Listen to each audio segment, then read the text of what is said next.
semuanya. Jadi di sini aku mau ngejelasin tentang topologi yang ada di sini. Nah, jadi aku IP1 ya, aku menggunakan IP 172.16.12.218/24. WLAN-nya aku menggunakan 10.0.18.1/24. Uplink-nya aku gunain 172.16.0.109/30. Uplink-nya satu lagi aku gunain 172.16.0.110/30. Jadi uplink itu, kalau yang uplink-nya satu lagi itu kalian bisa tinggal tambahin satu angka aja. Jadi misalnya kayak aku 109, satu lagi jadi 1010. Nah, VLAN servernya, VLAN server 100 aku menggunakan IP 192.168.18.145/29. Satu lagi VLAN jaringan 200. Yang 200 aku menggunakan IP 192.168.18.17/29. Kalau IP manajemen itu 192.168.88.254/24. IP manajemen itu semuanya sama ya guys. Nah, di sini aku mau ngejelasin atau ngasih tahu perangkat yang dipakainya sama mereknya. Yang pertama adalah router, mereknya Mikrotik tipe RB941-2ND HAP Lite. Yang kedua ada switch layer 3, mereknya Mikrotik tipe CSS 326-24C-2S+RM. Yang ketiga ada switch layer 2. Nah, di sini mereknya Mikrotik tipe RB951UI-2ND HAP.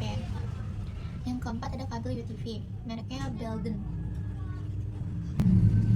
Nah, yang pertama itu router, tugasnya nyambungin jaringan lokal ke internet. Yang kedua, switch layer 3, tugasnya jadi pusat buat VLAN. Yang ketiga, switch layer 2 itu tugasnya buat nyolokin PC atau server, misahin jaringan pakai VLAN. Yang keempat ada kabel UTV, tugasnya nyambungin router ke switch ke PC. Nah, layanan yang jalan di jaringan itu yang pertama ada internet gateway. Internet gateway ini ada di router, dia yang punya alamat 172.16.12.218 buat ke internet. Nah, yang kedua DHCP server. DHCP server ini jalannya di switch layer 3 yang aku tadi bilang. Tugasnya ngasih IP otomatis ke PC. VLAN 200 dikasih IP 192.168.18.18. VLAN 100 dikasih IP 192.168.18.149. Gateway-nya 192.168.18.17. Dan satu lagi 192.168.18.145. Gateway-nya itu. Nah, routing statik ini ada di router.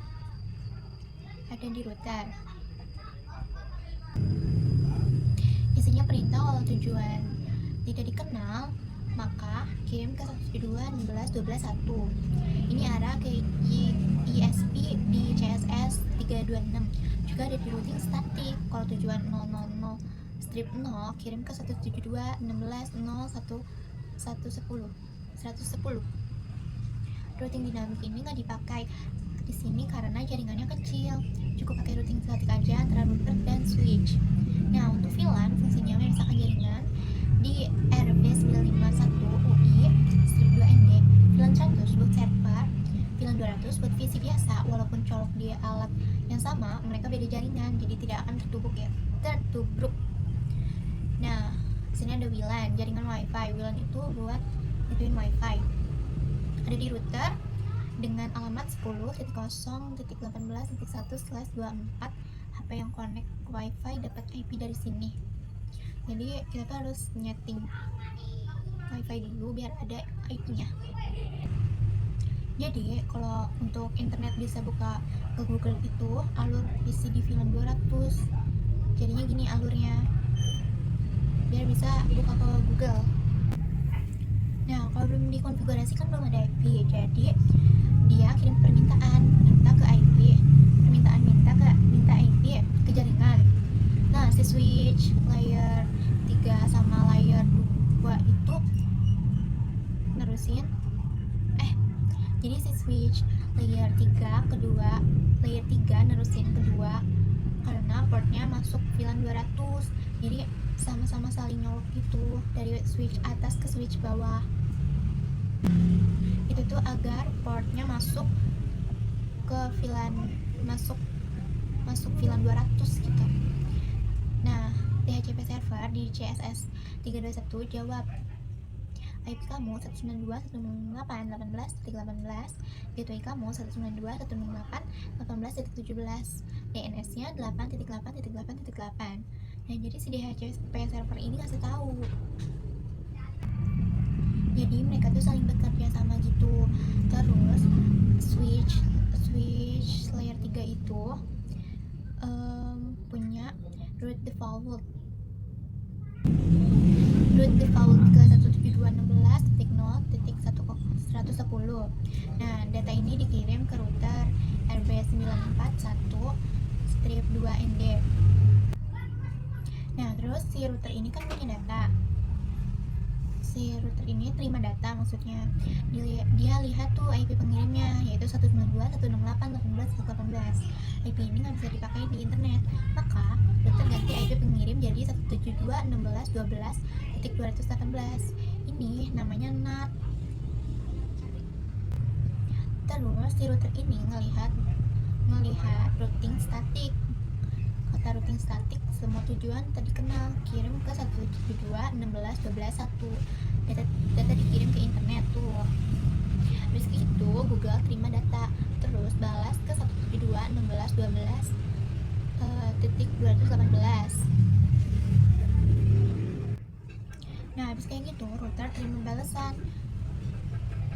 dia ingat 172.16.12.218 itu tadi buat PC ke 192.168.18.18. Dia ganti lagi IP tujuannya jadi 192.168.18.18. Nah router kirim ke switch layer 3 kirim ke switch layer 2 gitu maksudnya. Nah switch 2 itu dikirim ke port PC, baru Google bisa dibuka. Nah itu alur buat PC bisa buka Google. Nah yang ke ini ada alur HP di WiFi bisa internetan. Kenapa sih? Dia mau kasih tahu ya guys. Nah itu karena yang pertama HP connect ke WiFi router dikasih IP 10.0.18.5 oleh DHCP di router, gateway-nya 10.0.18.1. Nah yang kedua HP bukan TikTok karena TikTok bukan di 10.0.18.0/24. Data dikirim ke router 10.0.18.1. Nah di router ganti IP pengirim dari 10.0.18.5 jadi 172.16.12.218 lewat SINAT yang tadi. Nah yang keempat itu router kirim ke internet pakai routing statik ke 172.16.12.1. Balasan dari TikTok masuk ke router diubah lagi jadi 10.0.18.5 terus dikirim lewat WiFi ke HP. Nah itu cara alur HP di WiFi bisa internetan karena yang tadi itu. Nah yang kelima ini kenapa harus ada 3 hal ini sih biar bisa internetan? Kalau kalian nanya-nanya di sini kan ada DHCP itu biar PC atau HP dapat IP gateway dan DNS.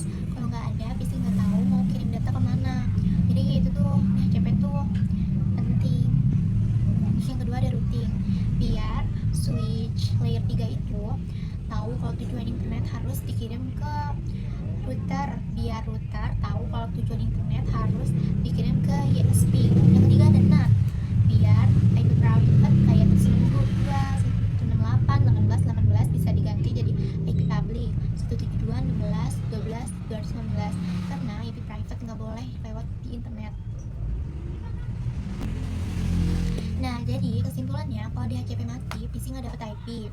Kalau routing salah, data nyasar, nggak sampai ke router. Kalau NAT mati, data sampai ke Google, tapi Google nggak bisa balas karena alamatnya nggak dikenal. Jadi kita tuh harus benar-benar ngeroutingnya itu harus teliti, karena salah satu itu pasti akan merembet atau ada kesalahan gitu. Oke, sekian dari aku. Dadah.